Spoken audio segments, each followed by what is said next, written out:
it does take a village. So we're going to ask John Goodhue, the host of here today for the Massachusetts Marine High Performance Computing Center, to just say hello. So good morning, welcome. This is the very first event that we've hosted in this room since the first lockdown in 2020.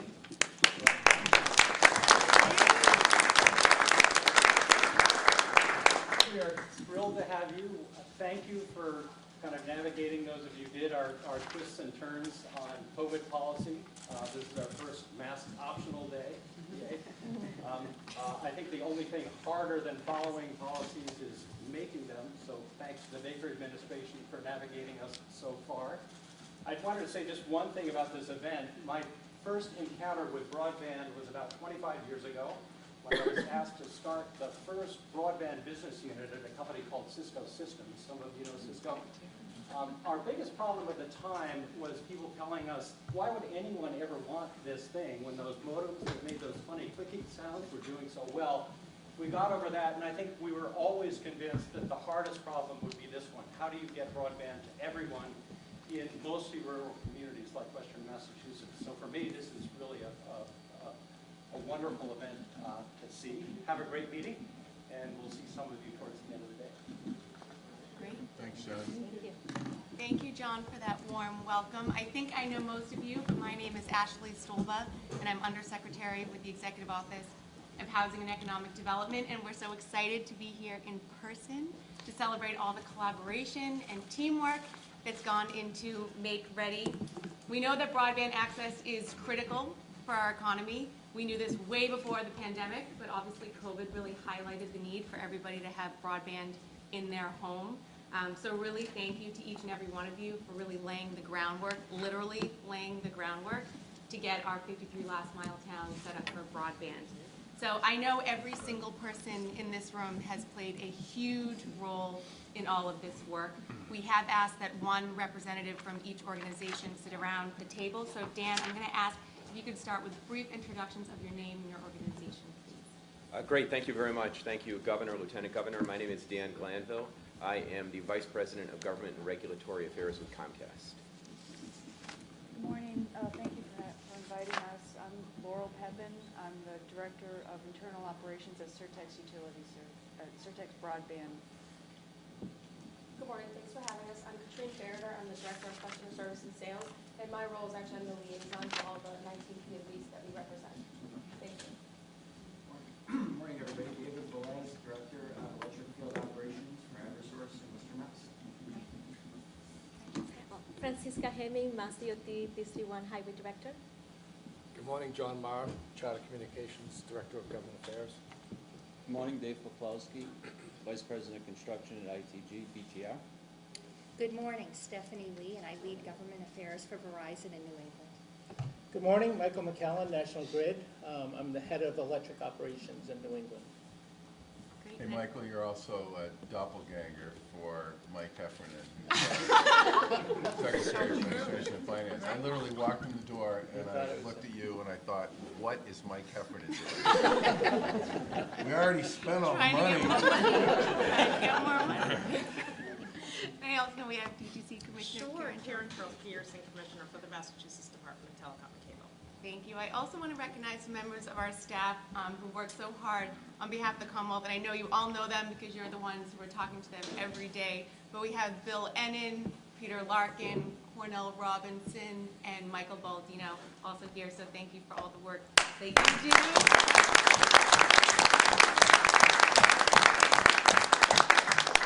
And I know Representative Blaze is also in the room. Thank you to you and your colleagues for all of your ongoing support and attention to this. Thank you.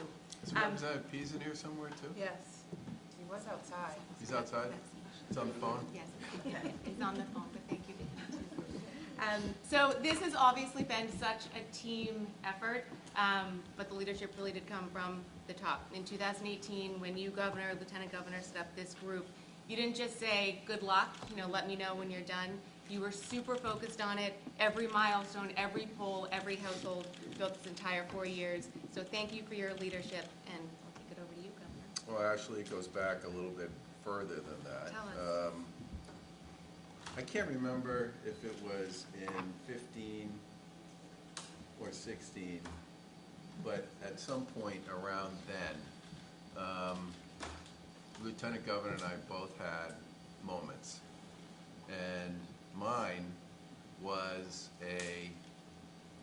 I was actually giving a speech out of town that I couldn't avoid, which was unfortunate because then Senate President Stan Rosenberg had asked me to come speak at a gathering of, there was an annual gathering. I went to that too.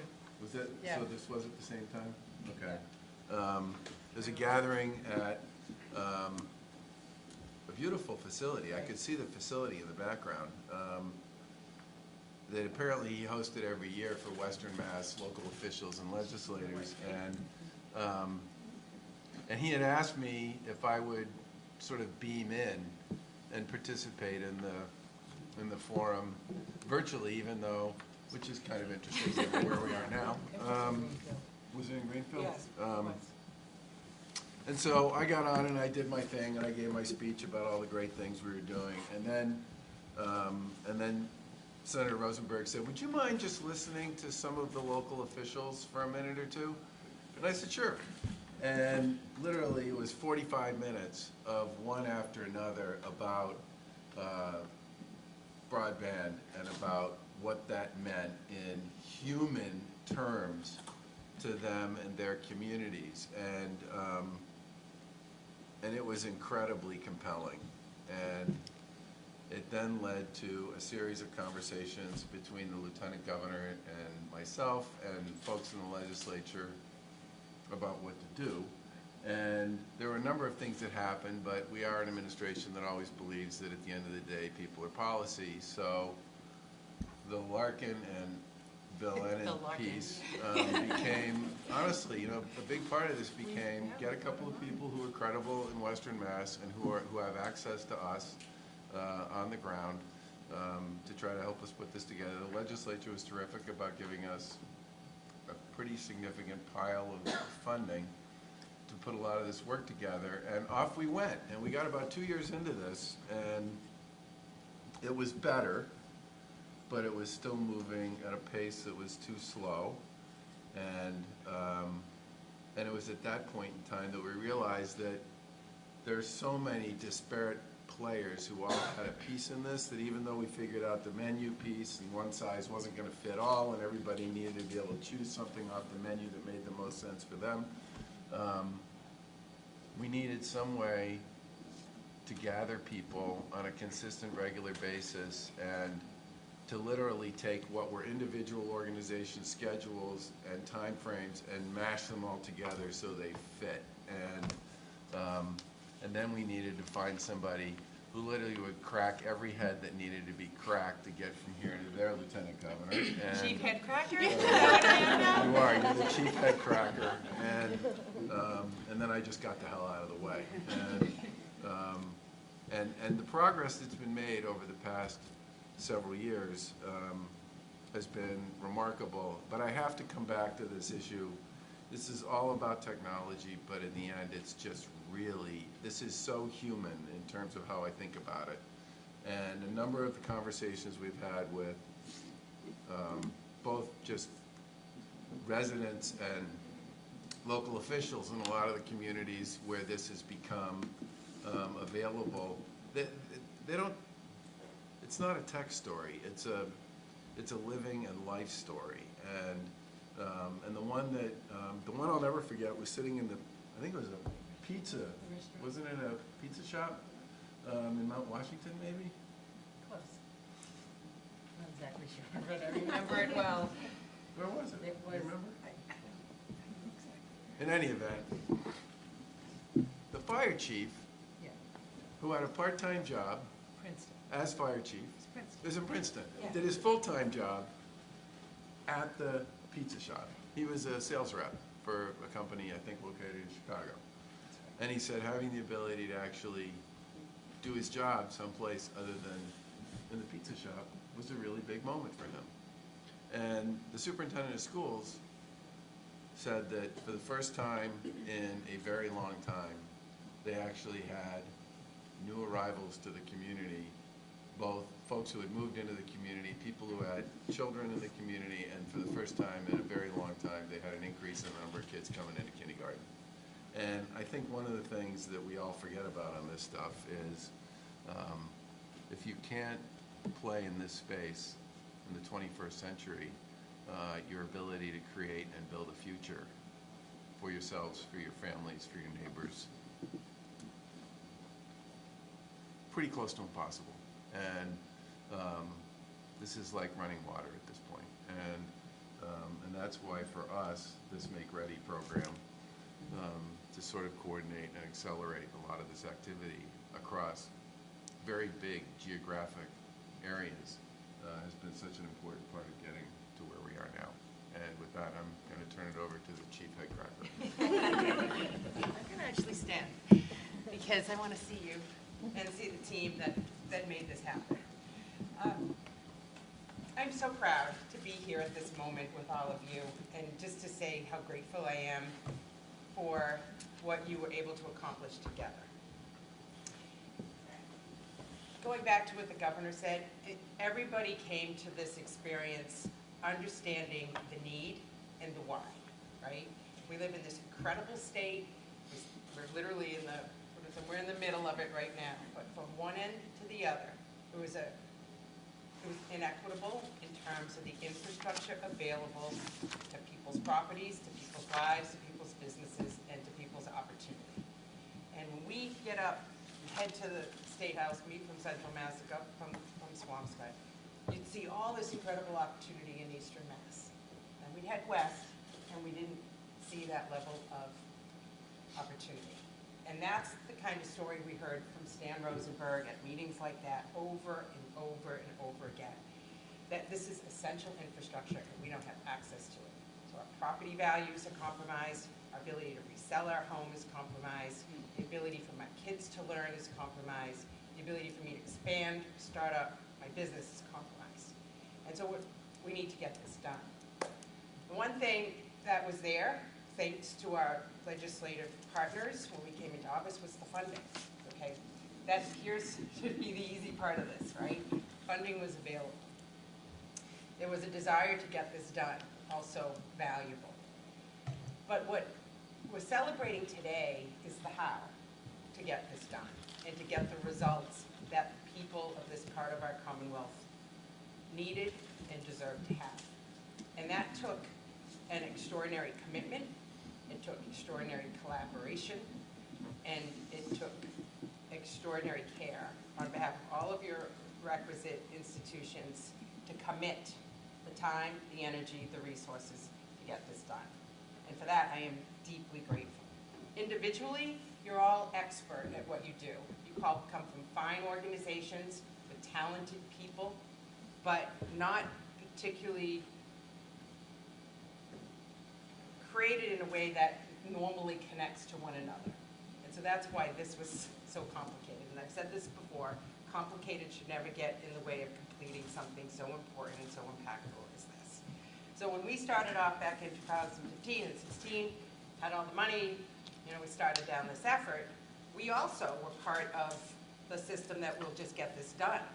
But then we had that point in time where we said, we're not going to get this done timely. And we're just going to run into the same roadblocks over and over again, where in a part of our state that's very rural, and homes and properties are more remote, and driveways are very long, and roadways are long stretches, and there's ledge and no poles in some places, it became very complicated. And on top of that, you had communities that were wrestling with what is the best solution for my community, and having that whole process locally to decide, new technology, new future for our community, but what is best for us? And so in every community, making different decisions. So once we got this team back on track, and the breakthrough moment was the Make Ready process, that you cannot wait for a community to be ready for construction and start construction, we'll never get this done. And saying if we can pull together a team and work through making a community ready and then available in in some part of the community for construction, we will accelerate the pace of this project. Now, we would not be here today if it wasn't for the collection of people right here in the front. Bill Ennin and Cornell Robinson are rock stars when it comes to this make-ready process. Cornell Robinson, on the inside, tracking all of the details that made for that integrated schedule. I mean, that's elaborate stuff, but it kept us all focused on the particulars and the details. Bill Ennin was the eyes and the ears and the person available in the field, at town halls, in your communities, and really assessing with his own eyes.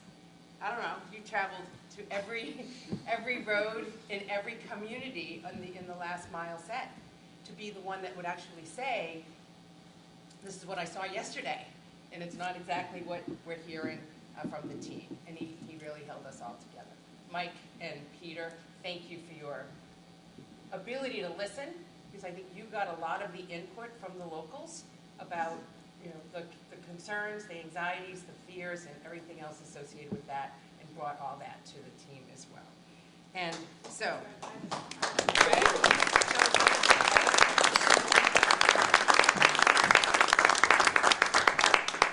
things like make ready, integrated schedules, swarming your utility crews, removing roadblocks pole by pole. No more waiting, no more wasted time.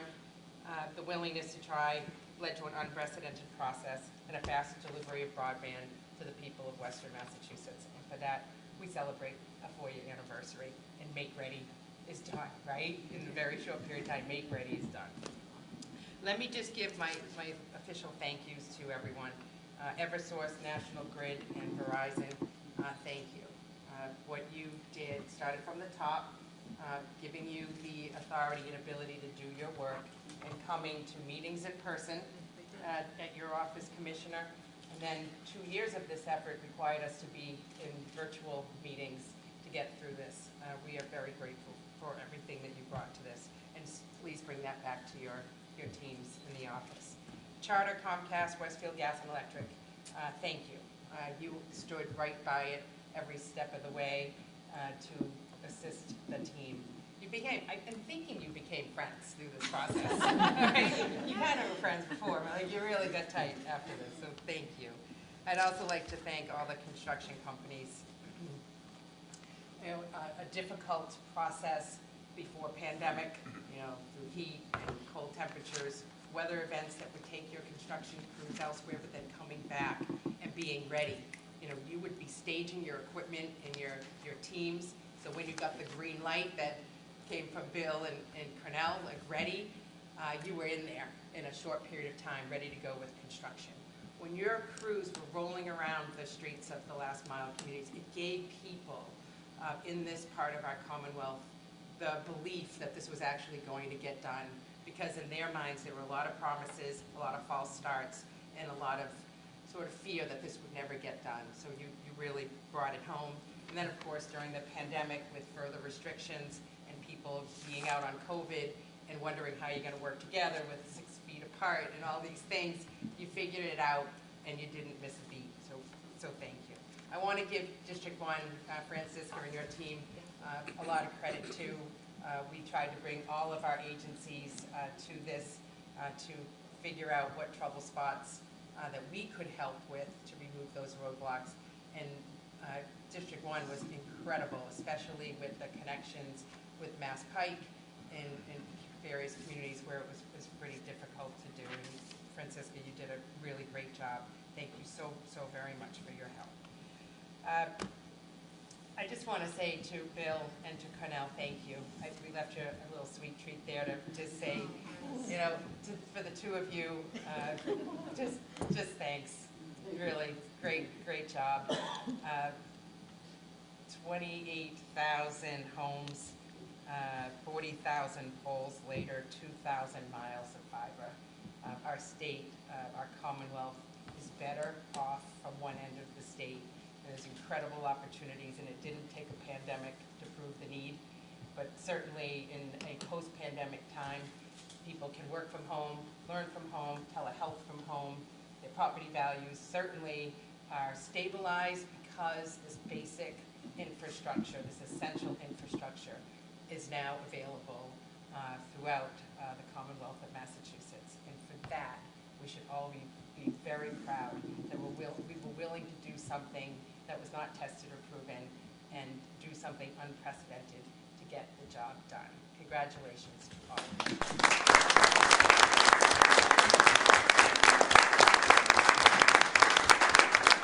We're now turning it over to hear from some of you. We can start with the utilities, Eversource, National Grid, and Verizon. You would tell, this is your time to tell some more stories. Come on. We'll start with you, Mike. Yeah, thank you, Lieutenant Governor, for your leadership in this effort. You know, we always talk about starting with the why, and was very clear to me and our team that's here today. The why was a common purpose, right? Purpose was real, and we knew why we needed to do it. The how, we struggled, right? But we struggled with your leadership and the leadership of the entire team to find a better way. It's one of our values at National Grid, to find a better way of working. And the last value we have, make it happen. And it's so great to be here today to share in the success of this initiative to, you know, the common purpose of getting service to the 28,000 homes. So it's awesome. Thank you very much. Thank you. Eversource? You know, I'll piggyback on that. And thinking about the how, that's what strikes me. It was just a remarkable amount of effort involved here. And I'll say, speaking for Eversource, and I'm going to assume for the other utilities, this is not anyone's day job to just solely do make-ready work. And it involves everyone on our team to collaborate and to think on their feet and to, you know, whether it be look at new things on their desk or get in the field, people were problem solving every day to make this happen, to meet deadlines, to be ready to answer, whether it was on Cornell's, you know, weekly calls, whether it was on Lieutenant Governor's regular check-ins. You know, we knew this was important, and we knew that we had to step up and excel here, and the amount of collaboration with everybody was just remarkable. I like that line. This is not part of your day job, but it was an added on, but it certainly was necessary to do it that way. But that's the right way to look at it. Verizon, where are you? Right here.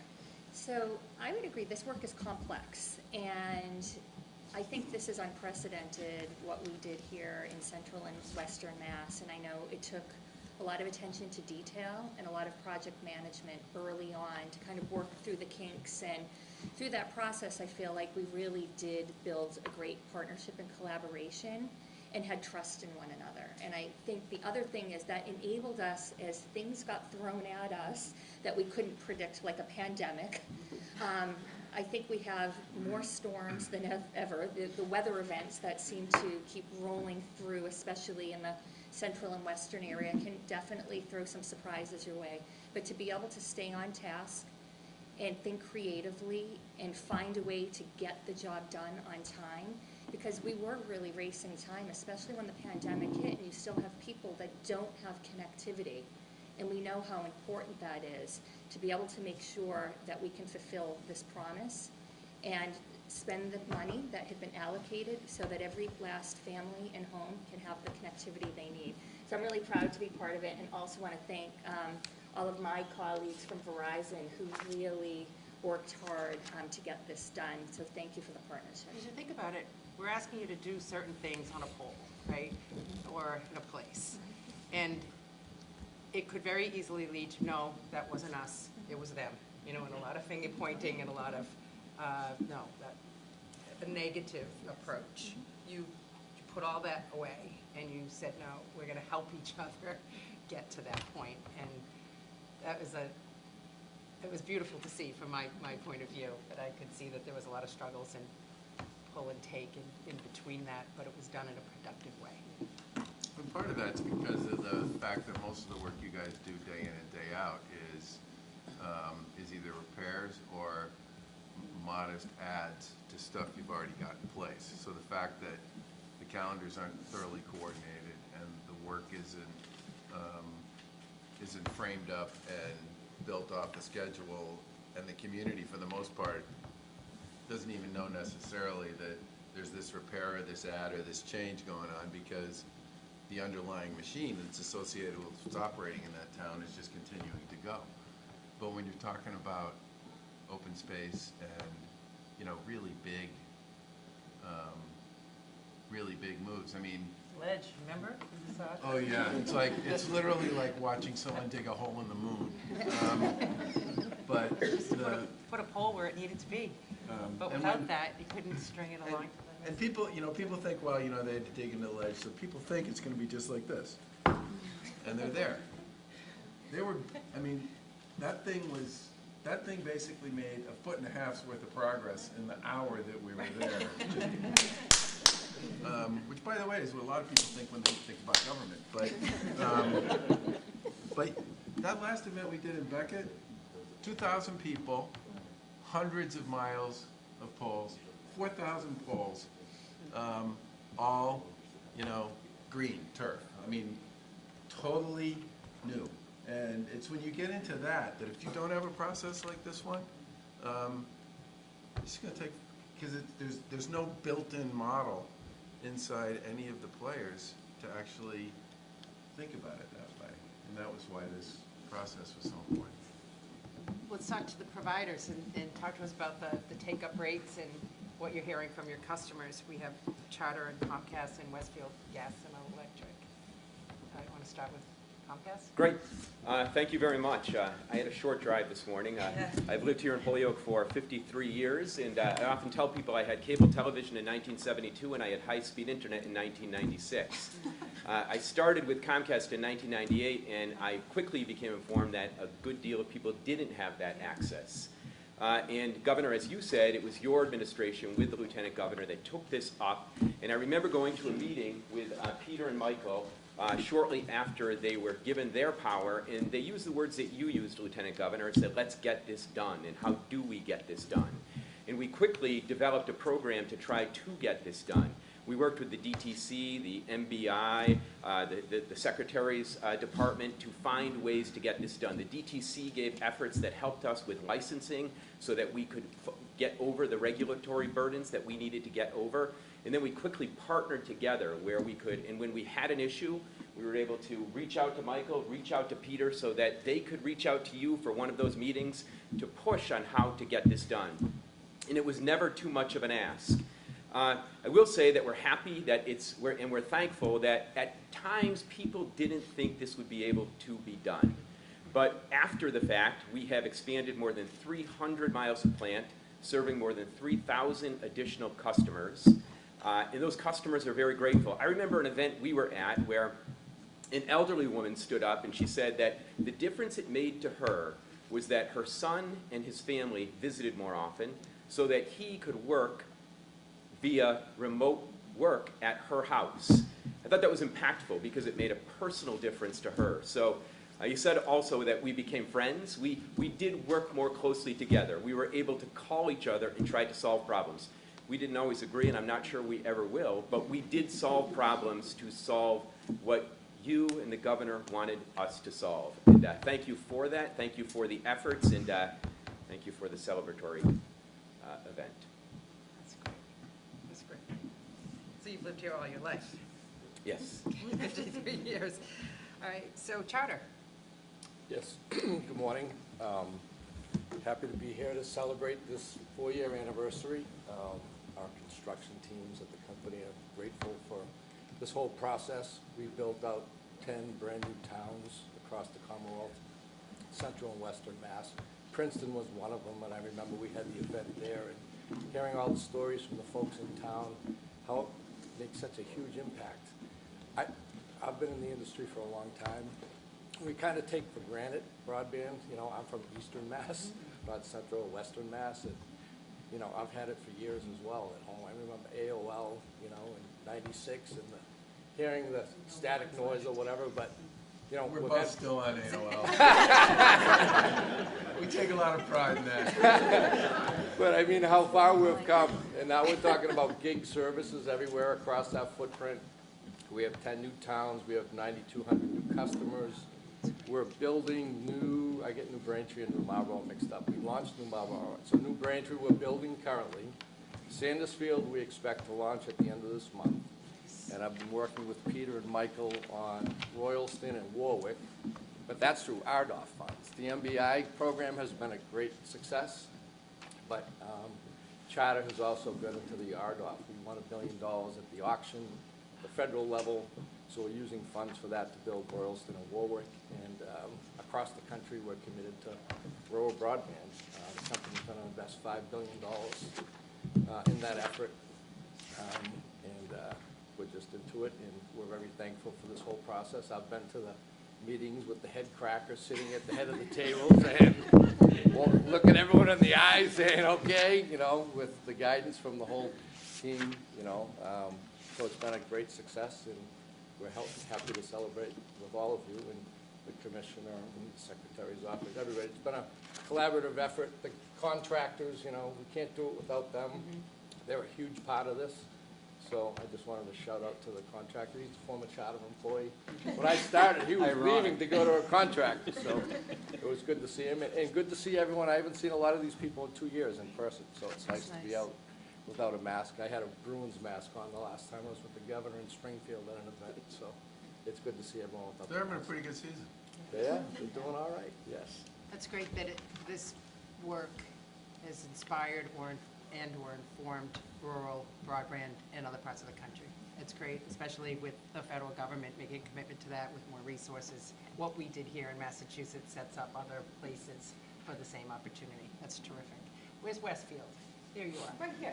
Right. Good morning. So it's funny because I lived in Westfield, and then I was part of the pilot area for Wood City Fiber and growing municipality from the beginning. Right. And then I actually moved to one of the unserved communities in Blandford, and my mom's first thing was, they must have service there. And I said, no, Mom, I promise you, that's what my role is. So it really hit during the pandemic, and I know Bill Leonard was passionate about it, and how are we going to go into the homes? How are we going to provide them service? So we even got creative with external boxes with our operations team, and then the contractor, Certex and ITG. But I think when it comes to the Make Ready, I know that's what we're celebrating today, was the utility joint rideouts with some of our former project managers. There are project managers for their former linemen. They look at a pole, they know the history, they know all the information, but coming together to how to improve the timeline to get consumers their service. So I think that definitely helped.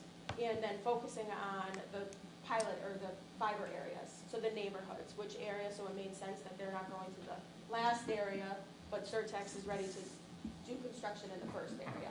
So that definitely helps with your leadership and your commitment and your dedication. I know in New Ashford, we were sitting in the town hall, and New Ashford only has, I'm gonna look at my notes here, 243 poles, but it's so critical that they needed service. And then the Beckett, you folks in Beckett, that was huge. That was an exciting day.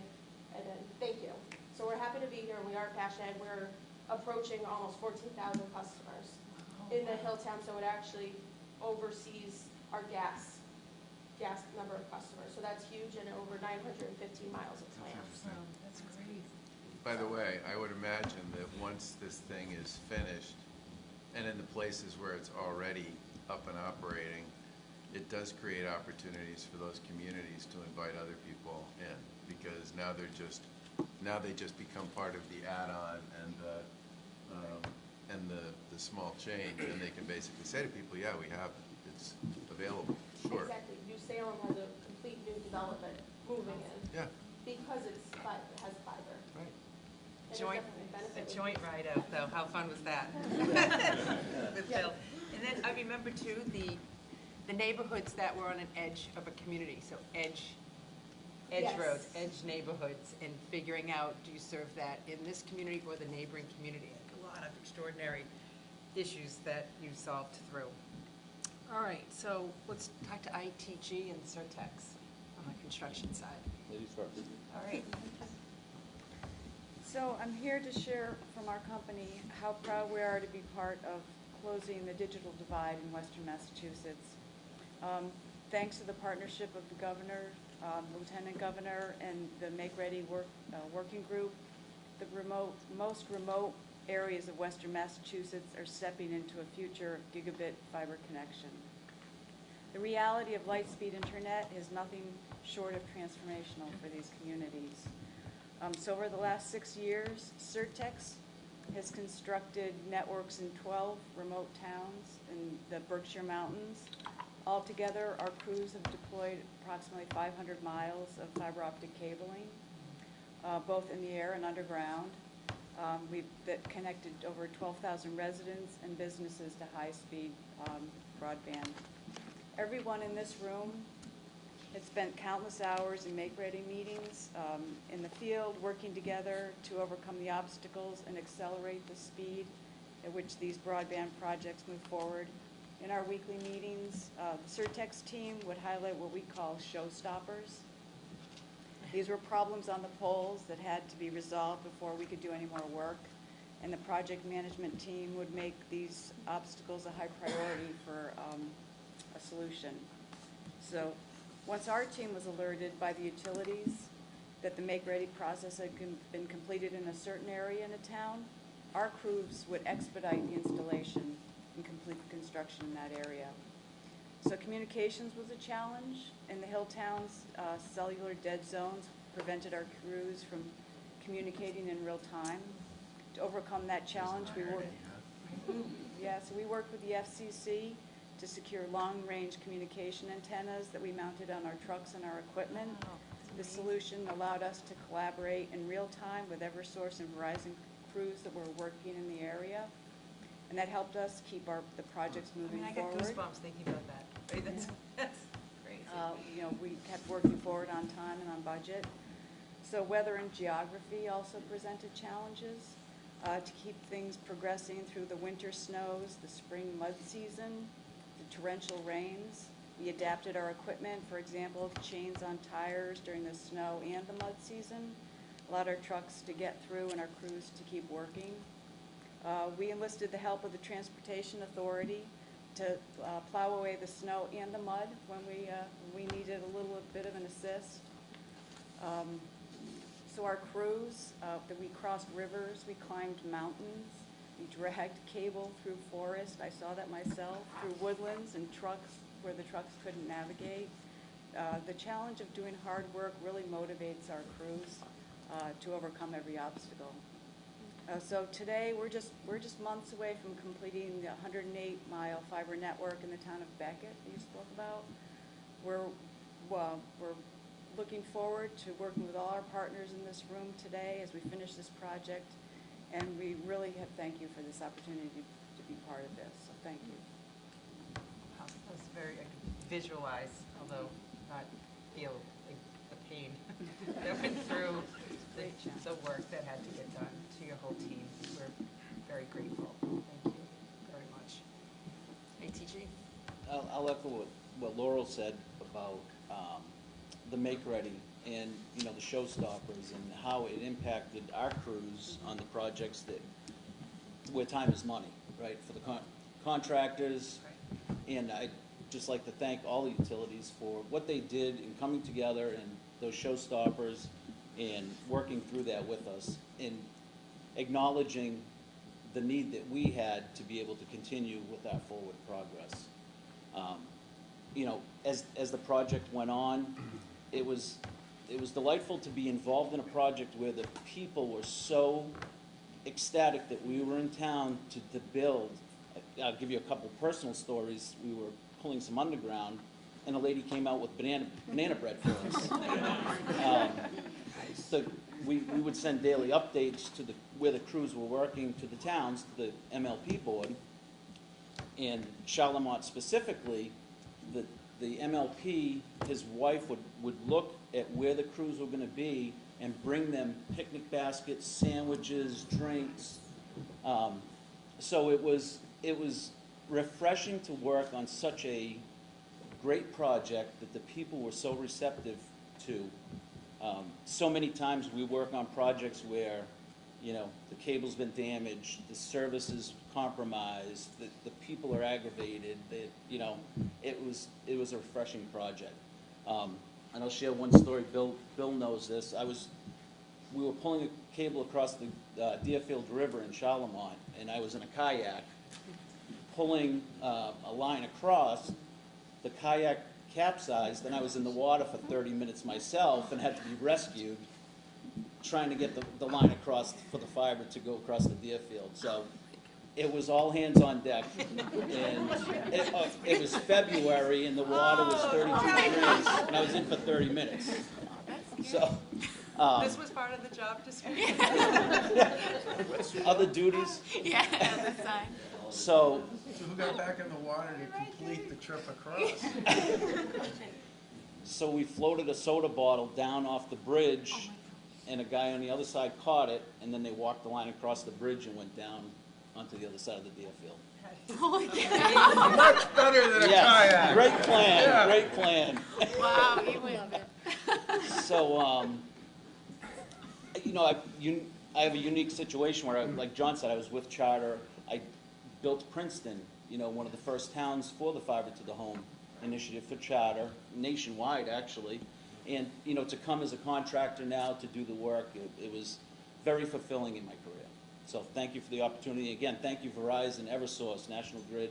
You guys are great, and Bill and Cornell. Thank you. That's a tough one to top, Yeah. right? That's great. That's great. Does anybody have video? No, but I got the stick that they threw to me to save me with the rope still on it. I saved that. Souvenir. It was it was, everybody heard about that on the, through the project phone. I'm sure, I'm sure. I did not, I had jeans and a coat. Seriously? 30 minutes. Really? The neighboring towns knew before I knew. They're like, why was Dave in an ambulance? And he was in Yeah. the river, and I was like, I don't know what you're talking about. And I talked to Joe, and he's like, yep, that happened. State So he might police. have a camera. The town of Coleraine. You get banana bread for life. Exactly, yeah. Thank you. Is White Mountain? Oh, White Mountain couldn't have been. Okay, all right, well, we appreciate that, and let's give the agencies a chance to talk, DTC and MassDOT, and let the MBI team to share some final thoughts with us. So we were just really happy to be at the table, and we want to thank the governor and yourself, Lieutenant Governor, for your support. You know, this initiative has been in the works for a really long time. Without your leadership, we would not be where we are today. Like it was said earlier, we're more of a regulatory body, but we didn't need to flex our muscle in this. Everyone came together and worked so cooperatively, so we're so appreciative of that. So again, kudos to everyone in the room for all of the hard work, and thank you for all of that. That was heroic. But again, this is so fantastic, and like you said earlier, it's about shrinking the digital divide, and that's exactly what the administration has done for communities in the western part of the state. Really shrunk the digital divide. That's so fantastic. And showed the way to do this in rural America. Exactly. Francisca? Well, I have to echo what Karyn said, and it was a great coordination work. It was a big effort, and everybody was really collaborative, and that was one of the things that I enjoyed the most. I am one of the people that didn't have broadband and good internet bases, so I have a sense to this program, so thank you for your leadership and the effort. We did work, I'm familiar with the issue with Dave because Charlemont and Coleraine were done during February. It was a lot of coordination with Maximilian, the contractor that was doing all the work. And that was a timeline when you have to tell your contractor, I need to fit this work into your schedule, and you can do your utility work because I need to get the contractor to do the work for the broadband project. So that was one of the biggest things, the coordination. Another thing that we have was the crossing on I-90. You know, we have to be careful how do we cross cables underneath the bridge. Where do we drill? You know, do we put the cable in front of the railing or behind the railing or through the conduits? Because some of the conduits were full and we didn't have a way to cross it from one way to another. And also learning in our own telecommunications system in Boston, because you know they are in charge of all the lease agreements with the utility companies and what conduits are available and which ones we have to do to the manholes, which ones we can do to the utility of the bridges. So it was a lot of people involved before I actually be able to talk with Bill, like this is what the way we are doing it after we review all the submittals and do the permitting process. That's another engineering side of the project. So it was really rewarding as I covered 56 communities in District 1, and having broadband comes to heart to me. And I was one of the person, like my daughter, she goes to Union College, and with the pandemic, we didn't have internet for her to do her work, and it was a huge, huge challenge. So I'm very grateful for the entire project and working with all of you. So thank you on behalf of District 1. I'm in Lanesboro, so Kathleen, I'm familiar with the issue in New Ashford because we share the same, so, yeah. That's great. Go Dutchman. Oh, yeah. All right, let's give MBI the final word. We'll start with Peter and Mike, and then, of course, Cornell and Bill will round out our conversation and our celebration this morning before we take our tour. My role is to acknowledge the team, and I can't say enough about, negotiating all the legal agreements that have. Hey, Peter, why don't you stand up so the folks behind you Yeah. can hear you? Yeah, I'd like to acknowledge the team. Mike Polito was an agreement that we had, and as you know, there was no size that fit all, so we had to create responses accordingly.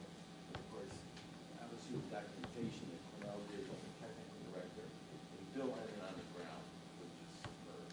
And my role in many ways was to work with the legislators and the community members and fuel the conversation, Stan Rosenberg and all their staffs, and that Hine, currently in Smith Pignatelli down in South County. All those guys played a role, and they understood that, receive the complaints as you may, we're trying to solve this problem. The houses couldn't even be sold because they really lost their value. And the role that you played, and governor, was you were the wind under our wings. Because at the end of the day, they knew they had to respond to you in meetings with people. It really did make a big difference. Every day that the DTC was on the line with the very same way. Lindsay LaRoche played a critical role just to be listening. We knew that we were on the line. And of course, working with Karyn Kirk, okay, together now with Ashley, the continuation of your policies, it really did make a big difference. So I can't say enough about everyone's effort, but everybody in this room played a part. You're not in an island, and everyone played a part. Right. So Peter said it so well and so eloquently, but I just again want to recognize, we wouldn't be here today if we hadn't, if you hadn't, Governor, Lieutenant Governor, taken that leadership role and really redirected our entire approach to broadband in early 2016 that led to kind of like a reset and a relaunch of the program. And, that really just having every community be able to decide their own path and be able to support their own unique circumstances was absolutely critical. And just, everyone in this room, as Peter said, has played a huge part in this. I just want to thank, I'm so lucky to help lead a great team at, at MBI and amazing partners at Housing Economic Development, and just, whether it's Comcast, Charter, our wonderful private sector partners, utilities, everyone just, it took a village to get this, done. And Commissioner Peterson, for your continued, guidance and leadership, it's just been an incredible effort, and really proud to be a part of it. And just thanks to everyone in this room for helping us realize this. Thank you, Mike. Cornell and Bill. All right. I'll just say that I'm happy that we can see the goalposts. It's been a long and fun, actually, for me. 4 years of meeting with you guys, getting to know you guys, working through problems. I thank folks for all the leadership and support and direction. I was happy when we finally got the idea that we needed to create an integrated schedule. We needed to have the utilities. We need to understand things like the first person to make their moves on the polls was always the electric company, and then Verizon would come in. But there were other times where, things like who had the responsibility of setting the new pole, who had the responsibility of removing the old pole. I learned a lot in this project. But a bunch of things you probably never really thought you needed. Yeah. And I enjoyed the whole thing, the whole task. My whole family, my mom, my grandmom, they all know about my big meetings on Thursdays. And they know that I'm going to work late hours on Wednesdays, to get ready for that, and create all the documents that I have to send out. But I just thank everybody, utilities, everybody, for the reports that you guys gave.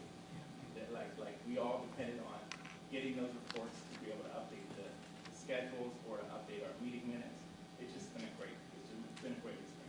Thank you. That is true. That is that sense of not wanting to let anyone down on the team was definitely visible and felt by me. I went on those check-in calls. I mean, you had already checked in with one another ahead of time. You didn't want anyone to look short of their work, and you really supported each other. It was great to see. And Bill, that was true for you too. I mean, and I think the secret really was your eyes in the field, because everybody knew you knew what was actually going on because you were there. And I know you took this to heart, Bill, and you really believed in this project, and you were really the glue that kept this all together. And we are very, very grateful for your leadership and of all the public service work that you've done in your career. I hope that you hold this one high on your list of accomplishments. So,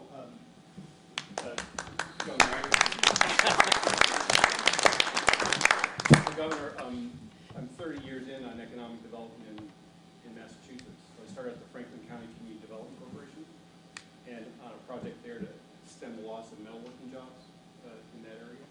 And I met Governor Dukakis at that time. And in my 30 years of working in economic development, I've never had anything remotely like what you provided to us as a team. As I've told you, Lieutenant Governor, it's astounding that you can call people up and say what you're doing. It's the #1 priority of the Baker-Polito administration, and people just move. And there are people layered in the background all over the place. I hope I get the name right. Jim Kirsten? Yeah, Jim in Boston. Somebody in Boston, Deputy Chief of Staff in MassDOT. If I got stuck on something in Western Mass, I would call Jim, and it would just miraculously solve. That's it. I mean, Jim and I've never met, and it's just astounding what people did out of the background. I think Governor and Lieutenant Governor... Hey, Bill, I'm going to ask you to do something here that's a little odd. But that's not unfamiliar to all of you. These stories. You know what? I'm going to do it afterwards. I'm going to ask you to speak into my phone. I'm going to take a video of you actually saying that about Jim Kirsten, and I'm going to send it to the secretary, okay? And this was Jim Kirsten for Western Man, or for this one, right?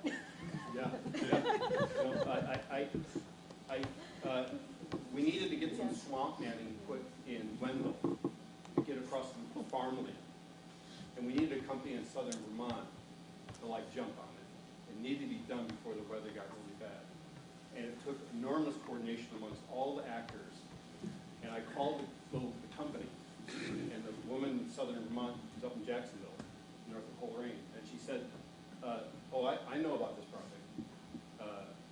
But we've just been bought by a big company, and they've told us to ditch all these little projects, these little swamp manning projects like this. And I said, well, listen, the Baker-Polito administration, this is the biggest thing on the plate in Western Mass. I really need your company to get in it. And they did in the space of about 7 days. The matting was put down to protect the land, conservation land. Verizon, National Grid, Surtex, White Mountain Cable, it was White Mountain Cable, moved through the area and were out. I think it was 7 days. There literally trucks were walking into the field as the one guy was leaving the field. So just to put a point in time, Governor, Lieutenant Governor, January 2018, you hosted a very small group of people in the ceremonial office, and you said, listen, I think you guys are all great, you're doing good things, but we need a schedule. And voila, that was the outcome, and that's what we used. That's what Cornell drove and used to drive everybody's attention and to prioritize and organize. Because we didn't want everybody working all over Western Mass simultaneously. We wanted to concentrate resources and prioritize towns and get them done and move along. So that, to me, that's a marker in time. Another marker was you went to New Ashford and visited people just as construction started. And it was really remarkable. It's like people understood how serious it was for this little tiny town. I mean, I think there's maybe 90 customers in New Ashford. Yep. I mean, basically, everybody lives Less on than this- 100. Everybody lives on Route 7. Because Route 7 goes to the town, everybody lives on Route 7. So those 90 homes, they got service. You were talking about edge cases?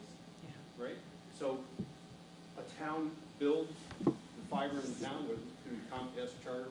Here's a good Comcast story. There was a part of Beckett that really was going to be wildly expensive to serve in the Beckett project. Beckett's paying for their project, 60% of it. We figured out to bring Comcast, to hire you guys to pay you to serve those maybe 8, 10 homes, coming right over the border from, and blanking on the town next to Beckett that you guys serve. Can't think of the town. Chester. Chester. You know, great solutions like that. Swarming was a concept that, you know, I'm sure the utility folks thought we were nuts. You know, like, hey, we're going to swarm you all into a town, you know, that kind of thing. But really, the spirit of it was followed through. Right? People like bought into these things. Okay, well, let's try that. We're doing this on a pole-by-pole basis throughout Western Mass. So it wasn't like, hey, here's 1,000 poles and let's work on it. We're literally every Thursday, like a pole, solid and remarkable. I think, and Cornell can correct me if I'm wrong, I think that we're going to say, and for Dave Landon and all the folks, for Joe Parda, for all the folks who've been on Thursday calls, I think that March 31st is going to be the last call. It'll be the last call for the WDP session, and we'll switch to monthly for April and May for Comcast. 4 years of Thursday calls. Wow.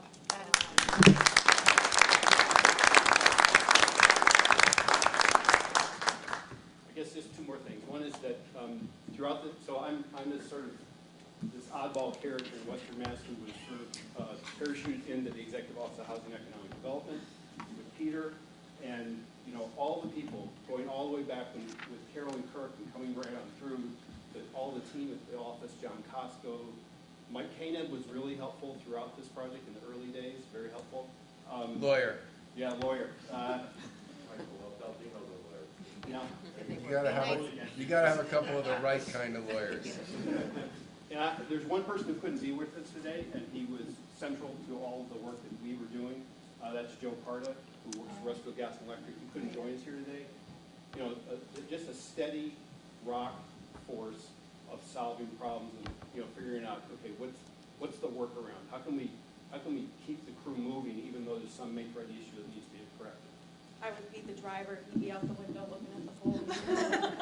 So I'd be on the phone. I'm on the phone every Monday morning with Westfield Gas and Electric for 4 years, and Joe would on the phone say, "Well, I drove all the roads in whatever town on the weekend." We just go out in the truck and drive for the entire town to really eyeball it before the make-ready started.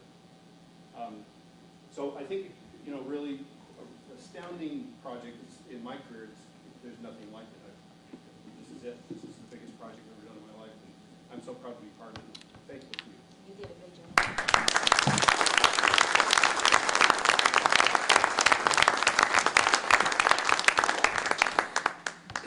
Lieutenant Governor, can I just say, you said very quickly before you introduced Peter how it's a national model.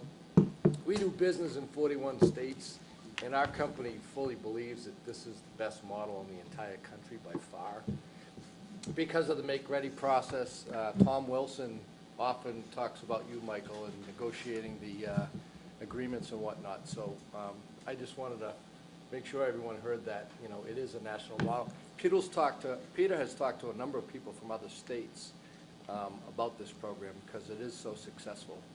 And a lot of people are looking at Massachusetts to, you know, as a model for this type of rural, crossing the rural divide. So I just wanted to note that.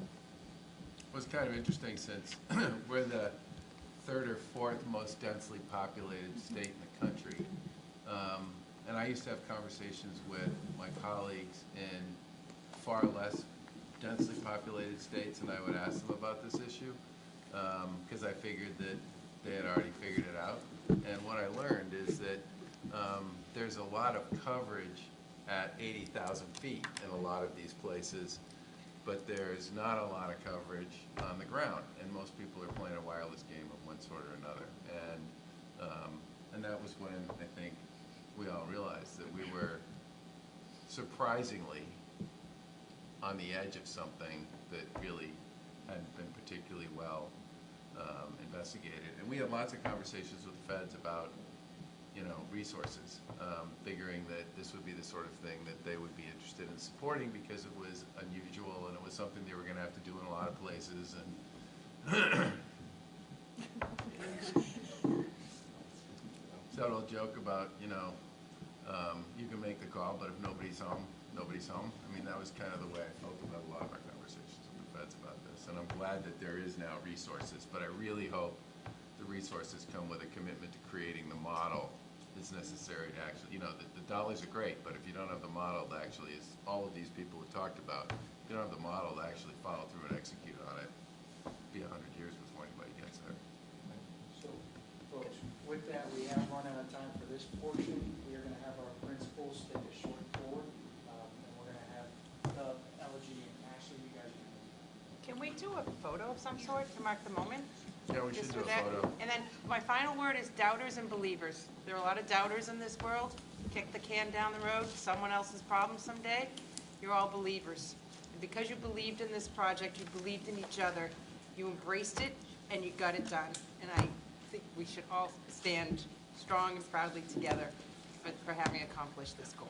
Really important, and thank you. Let's take a picture.